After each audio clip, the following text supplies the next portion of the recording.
Enrico Schaefer, we've had on the show many times. He's a longtime friend of mine, go way back with him, 20 years, I think.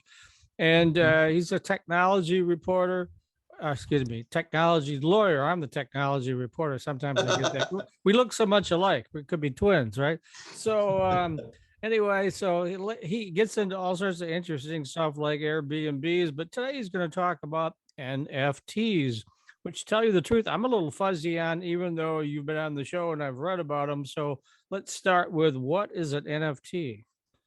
So NFT is a non-fungible token to be distinguished against a fungible token. So the key words there are fungible and non-fungible. So before we get to those words, a token is a store of value. And in the blockchain world, it's a digital store of value. All right. So we have a store of value and we have a fungible store of value and a non-fungible. A fungible store of value is like a stock certificate. They're all identical. Everyone's got the identical certificate, gets the same rights, right? So fungible, meaning I can exchange it freely. It's the same.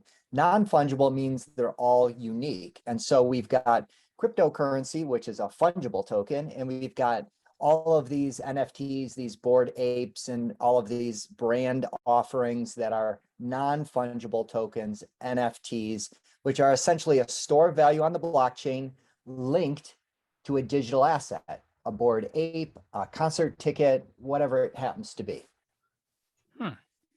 All right, so what's the difference between an NFT and blockchain? All right, so basically blockchain is the underlying ledger, and a lot of people really get lost in all of this, and I don't blame them, but I really like to kind of simplify things. Blockchain is a digital ledger, no different than the register of deeds that records in a ledger fashion all of the different transfers of title. It's a ledger. Sounds like almost benign and meaningless, but it's not. It's the basis of our entire real estate system globally. A ledger is also what happens at the bank or credit card companies or all financial institutions, the stock exchange. They keep a ledger of who owns, who sells, who the buyer is, what the values are. And they have actually two ledgers that they compare against each other to make sure they're all the same. Blockchain is a automated digital ledger that could never be hacked and can never be changed. So at the real estate office, someone could make a mistake. At the real estate office, there could be a fire. At the real estate office, someone could commit fraud. None of that can happen on blockchain. And so it's a mutable ledger technology and literally could change the world. Ledgers can change the world. And that's what blockchain is.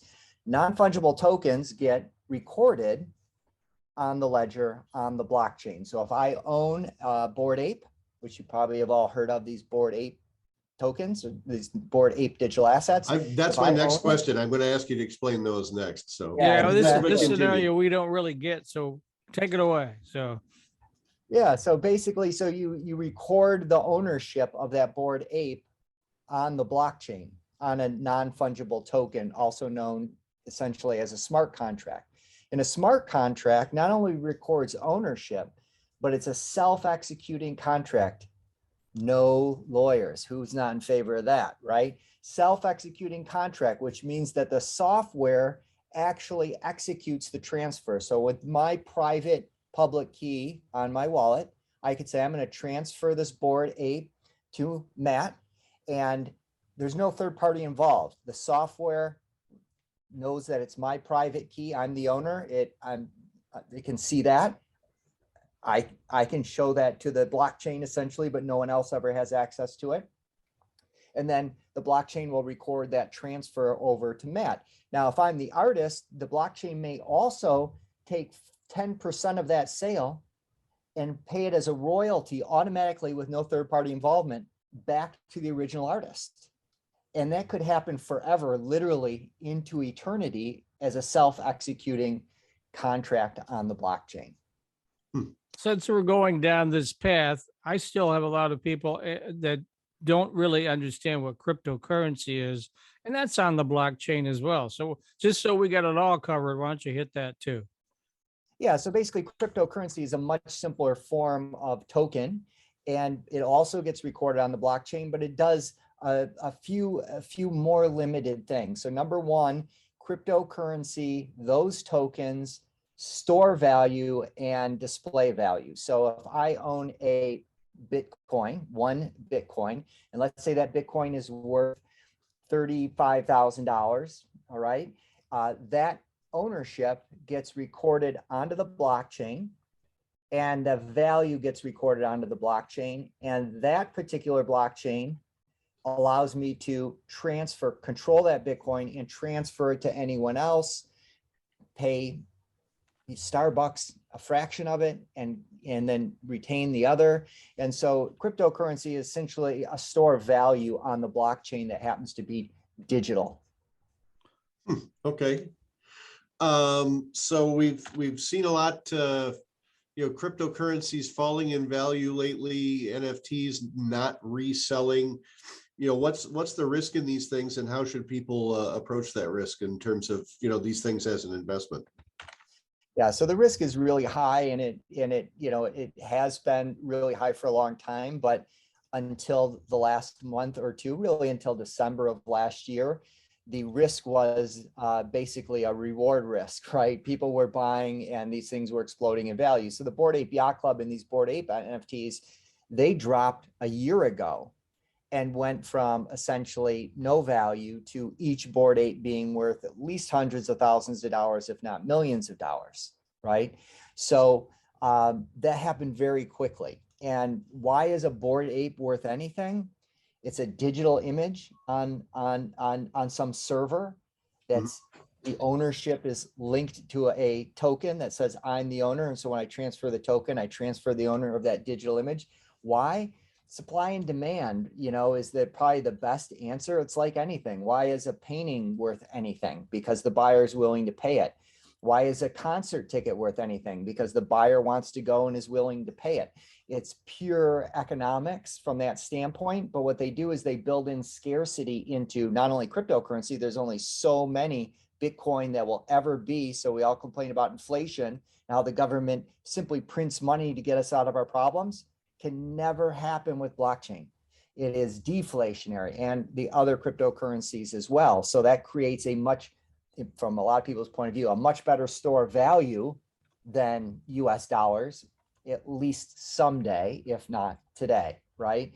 So Bored Apes are a different thing. And what they did is they said, okay, this particular Bored Ape has these 5 qualities, and these 5 qualities are rare. Only 0.05% of the Bored Apes have this quality, this quality, this quality. So these apes have different rarity levels.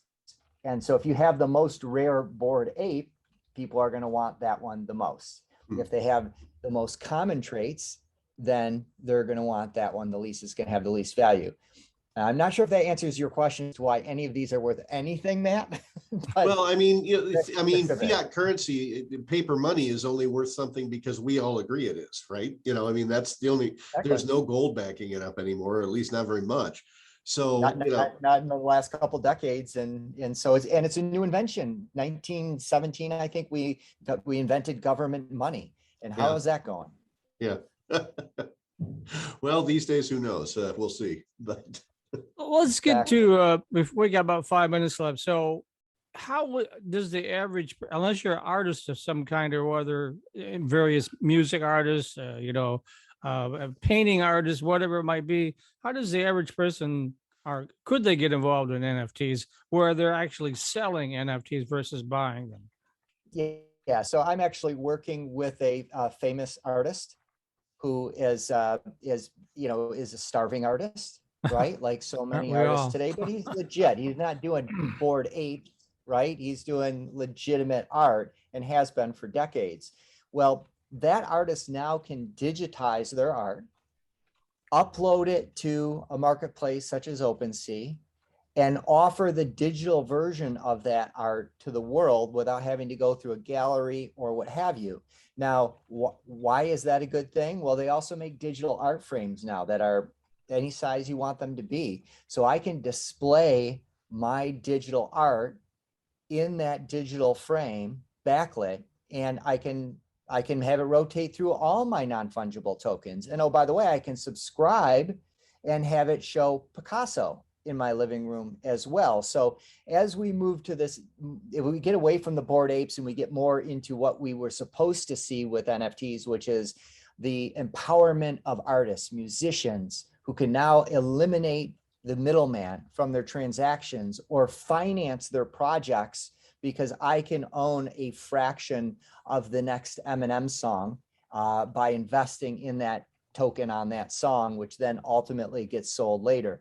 So it creates all kinds of monetization models for artists that are digital. My artist can also say you get the digital version and I'll ship you the real painting, right? But you actually own it. Now think about a pair of Nike shoes that it costs $5,000. Where are those stored? In your closet, in your bedroom. Who gets to see them? No one, right?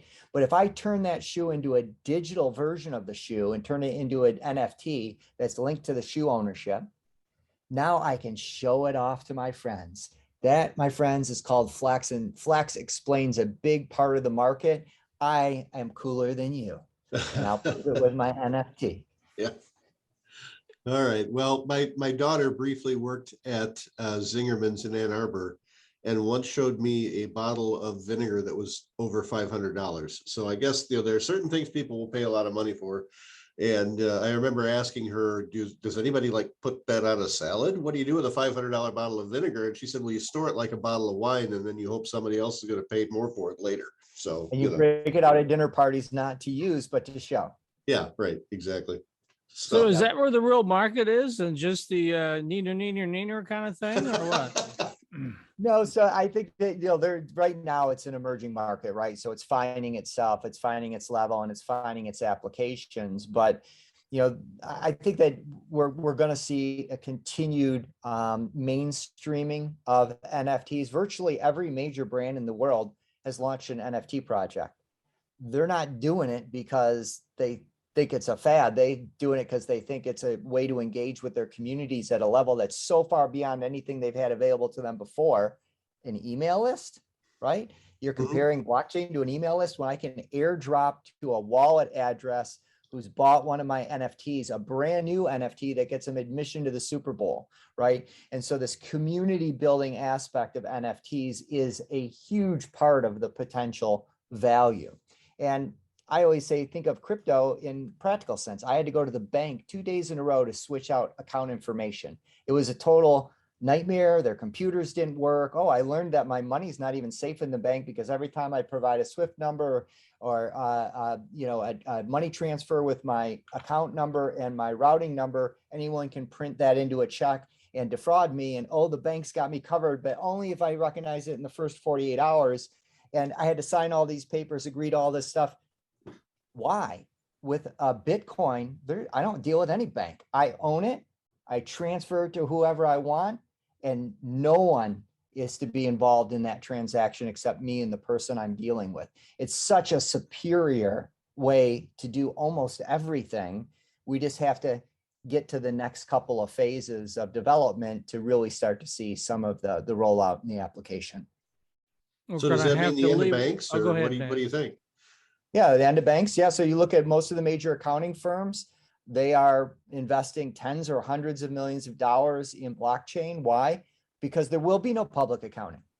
It won't be a quarterly report. All of that information will go onto a blockchain where it's trustless, meaning trust is not an issue. It is the data forever on all financial information for a publicly traded corporation. And I have it available to me 24/7, transparent on the blockchain. They know that accounting will eventually go away because it will all be stored on the blockchain and we won't need anyone to do an audit. Audits will be a thing of the past. And when you start to think about it that way, you start to see the potential. Will we get there? I think we will, but maybe not. But oh boy, it's worth pursuing. All righty. Well, we're out of time, so Matthew's going to have to take us out on this one. Okay, Enrico, give them your contact information first, real quick. Okay, well, I was going to give them my public wallet address in case they want to send me some crypto. No, we just want the routing number and your account number. That'll be good enough. So. Yes, you have made a purchase of $1,100 for an iPad, right? Yeah. Yeah. www.traverselegal.com or on YouTube, The NFT Lawyer. You can find me there. Okay.